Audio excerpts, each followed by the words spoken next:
Perintah Tuhan kepada Yosua untuk merebut tanah Kanaan. Sesudah Musa hamba Tuhan itu mati, berfirmanlah Tuhan kepada Yosua bin Nun, abdi Musa itu demikian. Hambaku Musa telah mati, sebab itu bersiaplah sekarang, seberangilah sungai Yordan ini, engkau dan seluruh bangsa ini menuju negeri yang akan kuberikan kepada mereka, kepada orang Israel itu. Setiap tempat yang akan diinjak oleh telapak kakimu kuberikan kepada kamu, seperti yang telah kujanjikan kepada Musa. Dari padang gurun dan gunung Libanon yang di sebelah sana itu sampai ke sungai besar, yakni sungai Efrat, seluruh tanah orang Het, sampai ke laut besar di sebelah matahari terbenam. Semuanya itu akan menjadi daerahmu. Seorang pun tidak akan dapat bertahan menghadapi engkau seumur hidupmu. Seperti aku menyertai Musa, demikianlah aku akan menyertai engkau. Aku tidak akan biarkan engkau dan tidak akan meninggalkan engkau. Kuatkan dan teguhkanlah hatimu, sebab engkau yang akan memimpin bangsa ini memiliki negeri yang kujanjikan dengan bersumpah kepada nenek moyang mereka untuk diberikan kepada mereka. Hanya kuatkan dan teguhkanlah hatimu dengan sungguh-sungguh. Bertindaklah hati-hati sesuai dengan seluruh hukum yang telah diperintahkan kepadamu oleh hambaku Musa. Janganlah menyimpang ke kanan atau ke kiri, supaya engkau beruntung kemanapun engkau pergi. Janganlah engkau lupa memperkatakan kitab Taurat ini, tetapi renungkanlah itu siang dan malam, supaya engkau bertindak hati-hati sesuai dengan segala yang tertulis di dalamnya. Sebab dengan demikian perjalananmu akan berhasil dan engkau akan beruntung. Bukankah telah kuperintahkan kepadamu, kuatkan dan teguhkanlah hatimu? Janganlah kecut dan tawar hati, sebab Tuhan Allahmu menyertai engkau kemanapun engkau pergi. Lalu Yosua memberi perintah kepada pengatur-pengatur pasukan bangsa itu, katanya, jalanilah seluruh perkemahan dan perintahkanlah kepada bangsa itu demikian. Sediakanlah bekalmu, sebab dalam 3 hari kamu akan menyeberangi sungai Yordan ini untuk pergi menduduki negeri yang akan diberikan Tuhan Allahmu kepadamu untuk diduduki. Kepada orang Ruben, kepada orang Gad, dan kepada suku Manasye yang setengah itu berkatalah Yosua demikian. Ingatlah kepada perkataan yang dipesankan Musa hamba Tuhan itu kepadamu, yakni, Tuhan Allahmu mengaruniakan keamanan kepadamu dan memberikan kepadamu negeri ini. Perempuan-perempuan dan anak-anak di antara kamu dan ternakmu boleh tinggal di negeri yang diberikan Musa kepadamu di seberang sungai Yordan. Tetapi kamu, semua pahlawan yang gagah perkasa, haruslah menyeberang di depan saudara-saudaramu dengan bersenjata dan haruslah menolong mereka, sampai Tuhan mengaruniakan keamanan kepada saudara-saudaramu seperti kepada kamu juga, dan mereka juga menduduki negeri yang akan diberikan kepada mereka oleh Tuhan Allahmu. Kemudian bolehlah kamu pulang kembali ke negerimu sendiri dan menduduki negeri yang diberikan Musa hamba Tuhan itu kepadamu di seberang sungai Yordan di sebelah matahari terbit. Lalu mereka menjawab Yosua, katanya, segala yang kau perintahkan kepada kami akan kami lakukan, dan kemanapun kami akan kau suruh kami akan pergi. Sama seperti kami mendengarkan perintah Musa, demikianlah kami akan mendengarkan perintahmu. Hanya Tuhan Allahmu kiranya menyertai engkau seperti ia menyertai Musa. Setiap orang yang menentang perintahmu dan tidak mendengarkan perkataanmu, apapun yang kau perintahkan kepadanya, dia akan dihukum mati. Hanya kuatkan dan teguhkanlah hatimu. Pengintai-pengintai di Yeriko. Yosua bin Nun dengan diam-diam melepas dari Sitim 2 orang pengintai, katanya, pergilah amatilah negeri itu dan kota Yeriko. Maka pergilah mereka dan sampailah mereka ke rumah seorang perempuan sundal yang bernama Rahab, lalu tidur di situ. Kemudian diberitahukanlah kepada Raja Yeriko demikian, tadi malam ada orang datang kemari dari orang Israel untuk menyelidiki negeri ini. Maka Raja Yeriko menyuruh orang kepada Rahab mengatakan, bawalah keluar orang-orang yang datang kepadamu itu yang telah masuk ke dalam rumahmu, sebab mereka datang untuk menyelidiki seluruh negeri ini. Tetapi perempuan itu telah membawa dan menyembunyikan kedua orang itu. Berkatalah ia, memang orang-orang itu telah datang kepadaku, tapi aku tidak tahu dari mana mereka. Dan ketika pintu gerbang hendak ditutup menjelang malam, maka keluarlah orang-orang itu. Aku tidak tahu kemana orang-orang itu pergi.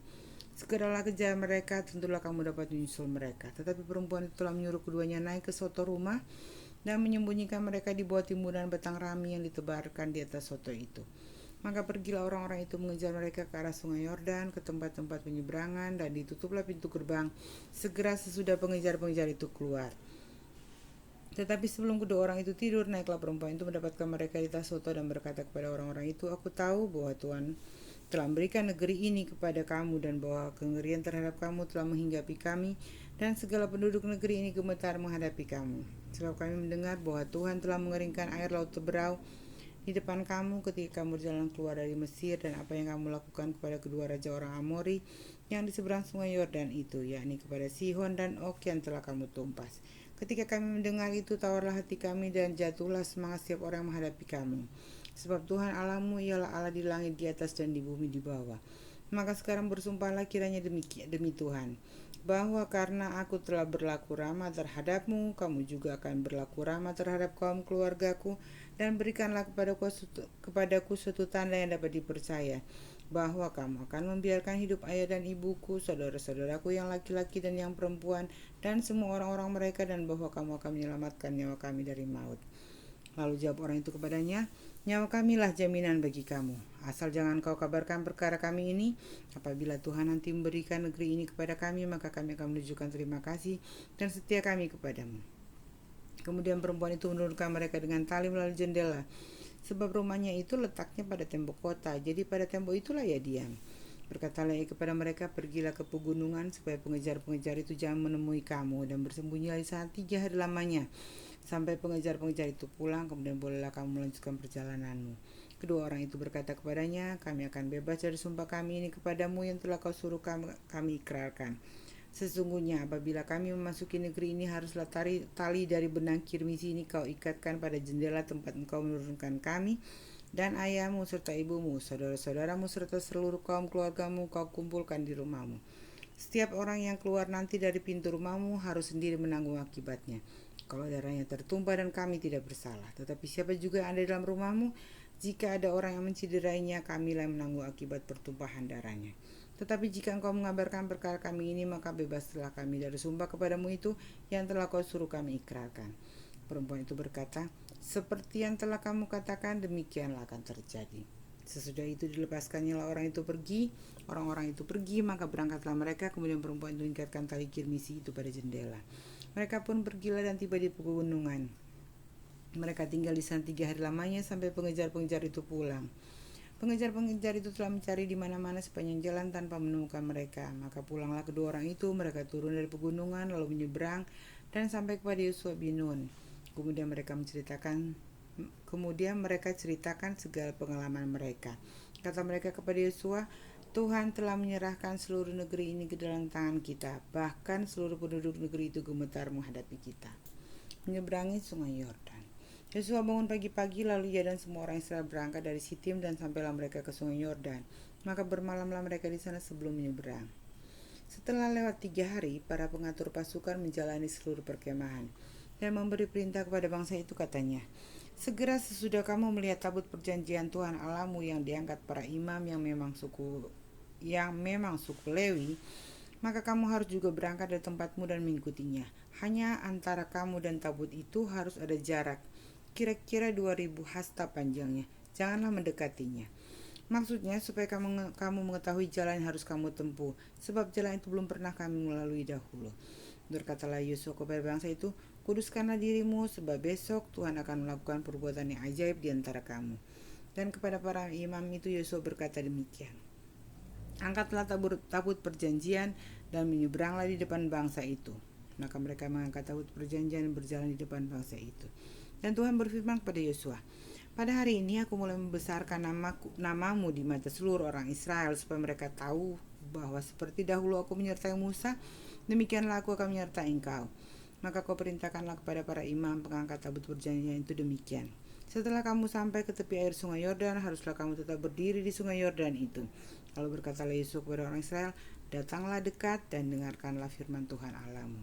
Lagi kata Yosua, dari hal inilah akan kamu ketahui bahwa Allah yang hidup ada di tengah-tengah kamu, dan bahwa sungguh-sungguh akan dihalaunya orang Kanaan, orang Het, orang Hewi, orang Feris, orang Girgasi, orang Amori, dan orang Yebus itu dari depan kamu.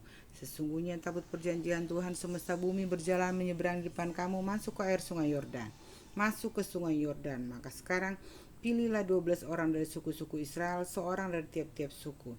Segera sesudah kaki para imam pengangkat tabut Tuhan semesta bumi berhenti di dalam air sungai Yordan, maka air sungai Yordan itu akan terputus. Air yang turun dari hulu akan berhenti mengalir menjadi bendungan. Ketika bangsa itu berangkat dari tempat perkemahan mereka untuk menyeberangi sungai Yordan, para imam pengangkat tabut perjanjian itu berjalan di depan bangsa itu. Segera sesudah para pengangkat tabut itu sampai ke sungai Yordan, dan para imam pengangkat tabut itu mencelupkan kakinya ke dalam air di tepi sungai itu sebak sampai meluap sepanjang tepinya selama musim menuai.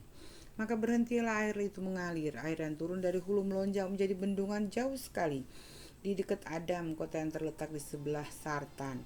Sedang air yang turun ke laut Araba itu, yakni laut asin, terputus sama sekali.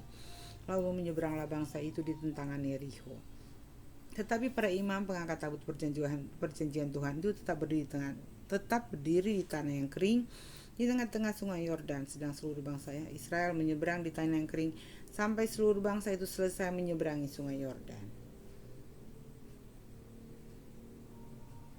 4. Ke-12 batu peringatan. Setelah seluruh bangsa itu selesai menyeberangi sungai Yordan, berfirmanlah Tuhan kepada Yosua demikian. Pilihlah dari bangsa itu 12 orang, seorang dari tiap-tiap suku, dan perintahkanlah kepada mereka demikian. Angkatlah 12 batu dari sini, dari tengah-tengah sungai Yordan ini, dari tempat berjejak kaki para imam itu. Bawalah semuanya itu ke seberang dan letakkanlah di tempat kamu akan bermalam nanti malam. Lalu Yosua memanggil ke-12 orang yang ditetapkannya dari orang Israel itu, seorang dari tiap-tiap suku. Dan Yosua berkata kepada mereka, menyeberanglah di depan tabut Tuhan Allahmu ke tengah-tengah sungai Yordan, dan angkatlah masing-masing sebuah batu ke atas bahumu, menurut bilangan suku orang Israel. Supaya ini menjadi tanda di tengah-tengah kamu. Jika anak-anakmu bertanya di kemudian hari, apakah artinya batu-batu ini bagi kamu? Maka haruslah kamu katakan kepada mereka bahwa air sungai Yordan terputus di depan tabut perjanjian Tuhan. Ketika tabut itu menyeberangi sungai Yordan, air sungai Yordan itu terputus. Sebab itu batu-batu ini akan menjadi tanda peringatan bagi orang Israel untuk selama-lamanya. Maka orang Israel itu melakukan seperti yang diperintahkan Yosua. Mereka mengangkat 12 batu dari tengah-tengah sungai Yordan, seperti yang difirmankan Tuhan kepada Yosua menurut jumlah suku Israel. Semuanya itu dibawa mereka ke seberang ke tempat bermalam dan diletakkan di situ. Pula Yosua menegakkan 12 batu di tengah-tengah sungai Yordan itu di tempat bekas berjejak kaki para imam pengangkat tabut perjanjian itu. Batu-batu itu masih ada di sana sampai sekarang. Para imam pengangkat tabut itu tinggal berdiri di tengah-tengah sungai Yordan sampai selesai dilakukan segala yang diperintahkan Tuhan kepada Yosua untuk disampaikan kepada bangsa itu, sesuai dengan segala yang diperintahkan Musa kepada Yosua. Maka menyeberanglah bangsa itu dengan cepat-cepat. Ketika seluruh bangsa itu selesai menyeberang, maka menyeberanglah tabut Tuhan itu serta para imam di depan mata bangsa itu. Juga Bani Ruben, Bani Gad, dan suku Manasye yang setengah itu menyeberang dengan bersenjata di depan orang Israel itu, seperti yang dikatakan Musa kepada mereka. Kira-kira 40.000 orang yang siap untuk berperang menyeberang di hadapan Tuhan ke dataran Yerikho untuk berperang. Pada waktu itulah Tuhan membesarkan nama Yosua di mata seluruh orang Israel, sehingga mereka takut kepadanya seperti mereka takut kepada Musa seumur hidupnya. Berfirmanlah Tuhan kepada Yosua demikian. Perintahkanlah para imam pengangkat tabut hukum Allah itu supaya naik dari sungai Yordan. Maka Yosua merintahkan kepada para imam itu demikian, keluarlah dari sungai Yordan. Ketika para imam pengangkat tabut perjanjian Tuhan itu keluar dari tengah-tengah sungai Yordan, dan baru saja kaki para imam itu diinjakkan di tanah yang kering, maka berbaliklah air sungai Yordan itu ke tempatnya dan mengalir seperti dahulu dengan meluap sepanjang tepinya. Bangsa itu telah keluar dari sungai Yordan pada tanggal 10 bulan pertama, dan mereka berkemah di Gilgal di batas timur Yerikho. Ke-12 batu yang diambil dari sungai Yordan itu ditegakkan oleh Yosua di Gilgal. Dan berkatalah ia kepada orang Israel demikian, apabila di kemudian hari anak-anakmu bertanya kepada ayahnya, apakah artinya batu-batu ini? Maka haruslah kamu beritahukan kepada anak-anakmu begini, Israel telah menyeberangi sungai Yordan ini di tanah yang kering. Sebab Tuhan Allahmu telah mengeringkan di depan kamu air sungai Yordan, sampai kamu dapat menyeberang seperti yang telah dilakukan Tuhan Allahmu dengan laut Teberau, yang telah dikeringkannya di hadapan kita sampai kita dapat menyeberang. Supaya semua bangsa di bumi tahu bahwa tangan Tuhan, dan supaya mereka selalu takut kepada Tuhan Allahmu.